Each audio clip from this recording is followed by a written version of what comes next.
My family and I moved into 413 Rutherford Lane about 6 months ago.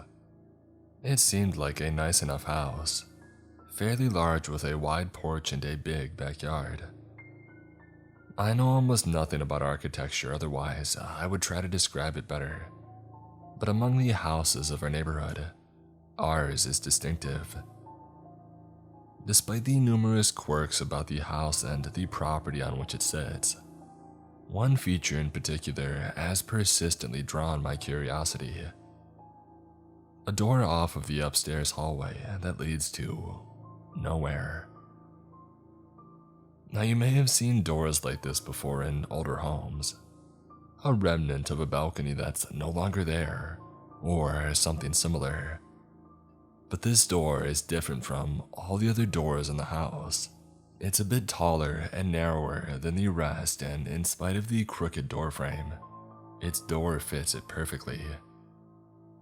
Now, understand, there is a door on the outside of the house to match the inside, but that door looks shorter, more even.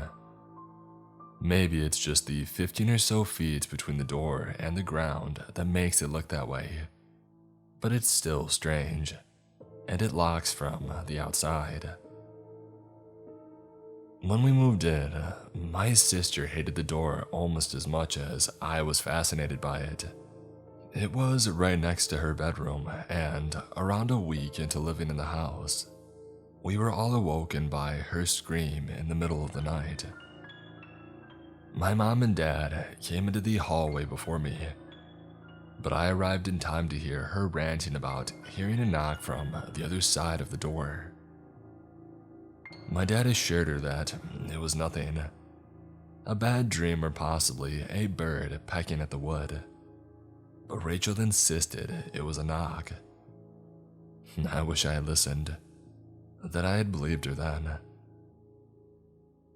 The nighttime screams continued as the weeks passed, and 2 months ago, my mom and dad convinced me to switch rooms with Rachel, on account of me being such a brave older brother.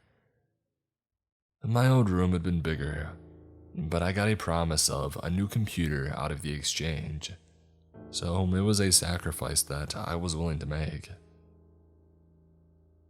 I didn't hear a knock my first night in the room, but around 10 p.m., I did become aware of an uncomfortable heat and humidity that my old room didn't have.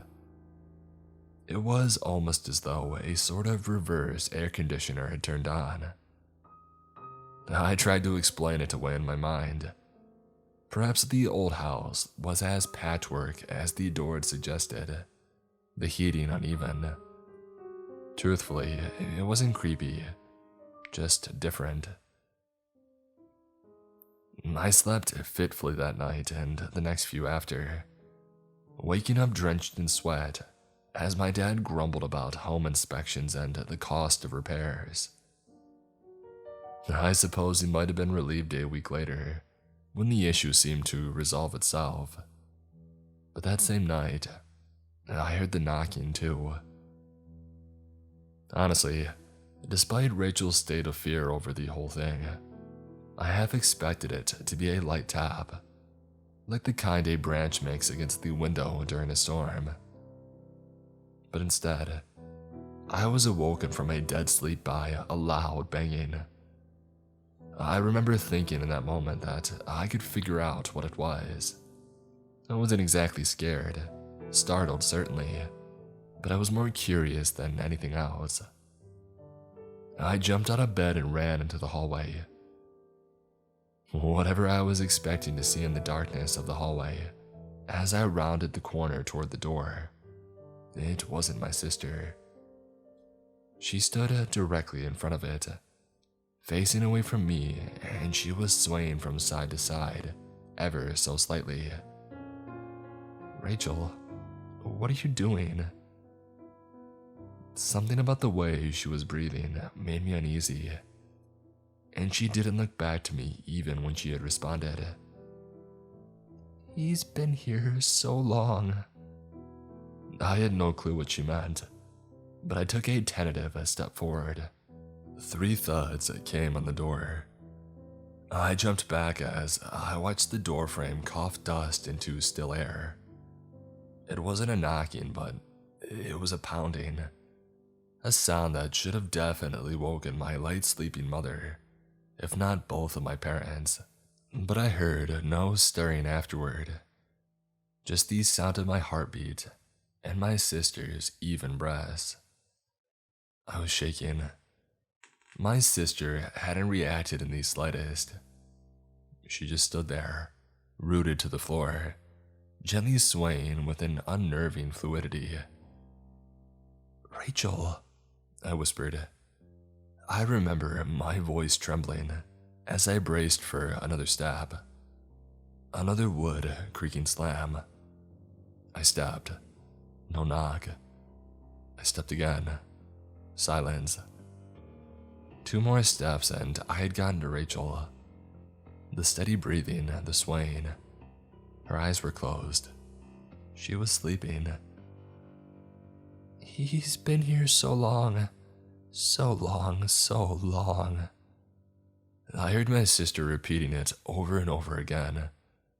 But as I stood next to her, looking at her face, a chill ran down my spine. I heard her, but the movement of her lips didn't match the words that they made.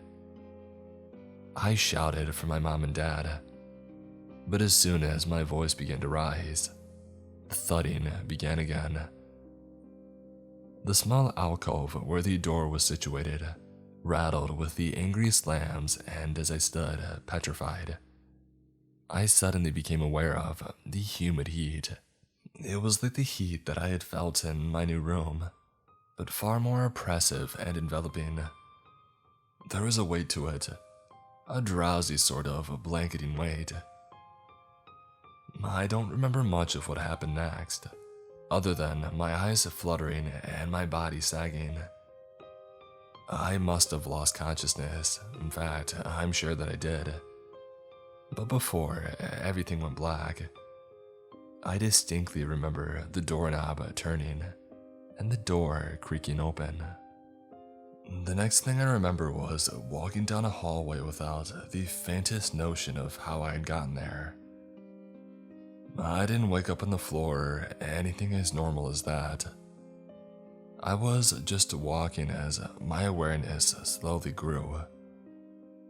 I think I was saying something before my autonomous action had ceased, though now I can't recall what. Now, this was not a familiar hallway. It wasn't in my house, and I knew I should have been, but in that moment, my memory was fuzzy. I was wearing pajamas. I had no phone and had no idea of why I was there. Luckily, the hallway was lit, but by what I couldn't say. The space was simply diffused with a dim, shifting light, like that caused by a candle, but it had no apparent source. There were no doors that I could see, no windows either, just a cream-colored ceiling and carpet and the walls on either side. The walls were covered with a peculiar wallpaper. I remember looking down at the floor a lot, at my bare feet, because whatever pattern was on that wallpaper was difficult to look at. To this day, I couldn't accurately describe it other than to say that it had an odd complexity that gave the impression of something that ought to have caused an optical illusion. The hallway itself was narrow, turning abruptly at right angles, with no individual stretch of it being longer than 100 or 200 feet. And while there were intersections with other seemingly identical hallways, the geometry of the place didn't make sense. I would start at a 4-way intersection, make 3 right turns and end up at a 3-way intersection. If I backtracked, more often than not, there would be no intersection at all when I had returned to my original spot.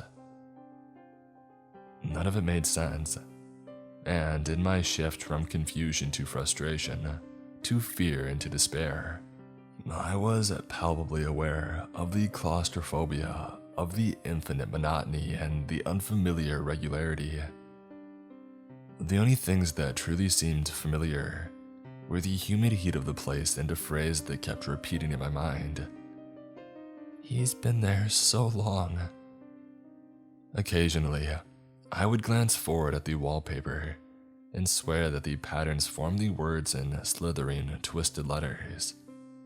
He's been there so long. But then the words would go, fading into maddening obscurity as I continued staring. I can't tell you how long I wandered those hallways. Days, I think. Without a phone or a view of the outside.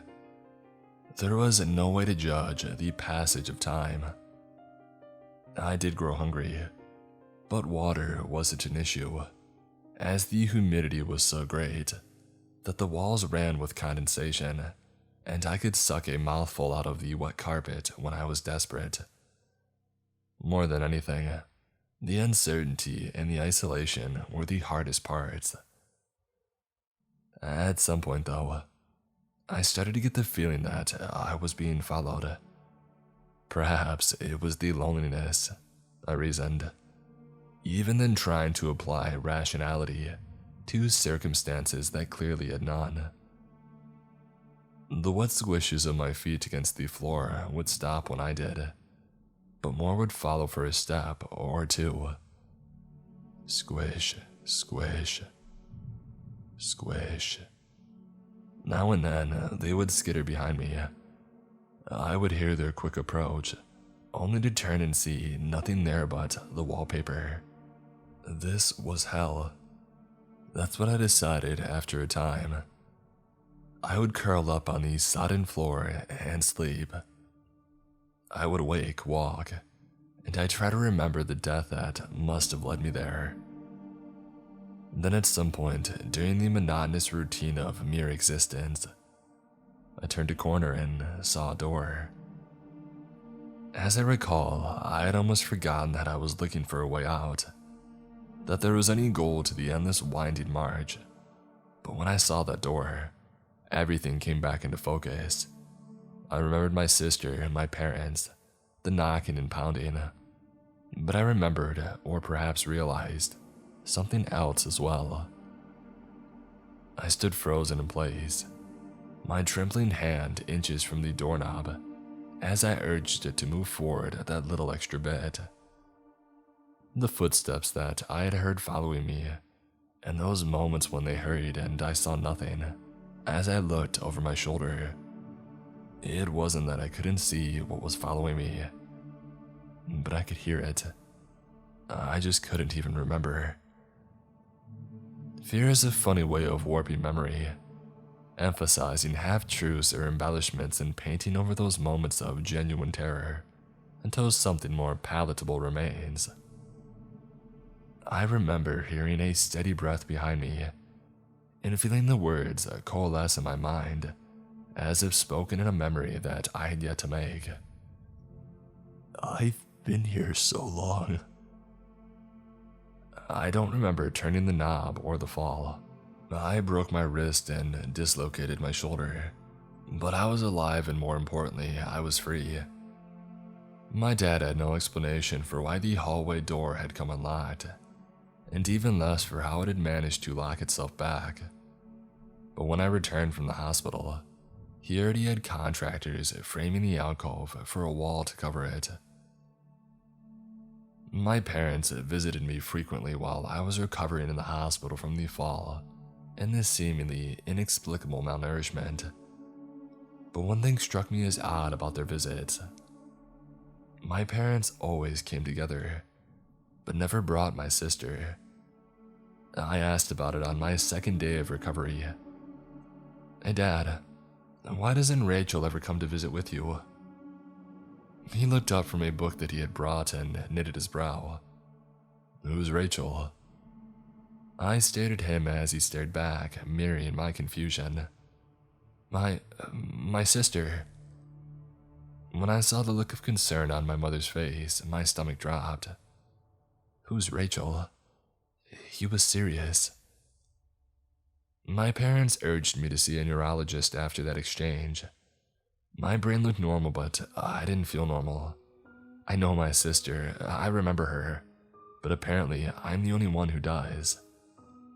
My mom confirmed the story about the knocking, but she said that it was me who had awoken my parents screaming. They had thought it was strange when I insisted on moving into the small room beside the alcove with the door, but ultimately they had relented. Mom said that I had seemed obsessed with being near the door, and yet whenever she saw me pass it, she said that I seemed terrified. I moved back to my old room when I returned home. My original room, that is. It was vacant. No Rachel, no mementos of her existence. Just a collection of boxes and the seeds of a sewing machine.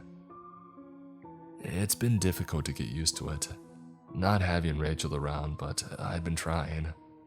I had been feeling better, getting better, and trying to forget. I had been until last night.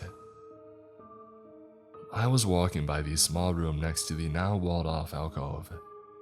The door was opened and I had passed. A wave of humidity drew my attention. The window in the room was cracked open just a few inches, and in the foggy condensation on the glass, I saw that something had been written as if with a finger. So long. I'll be here.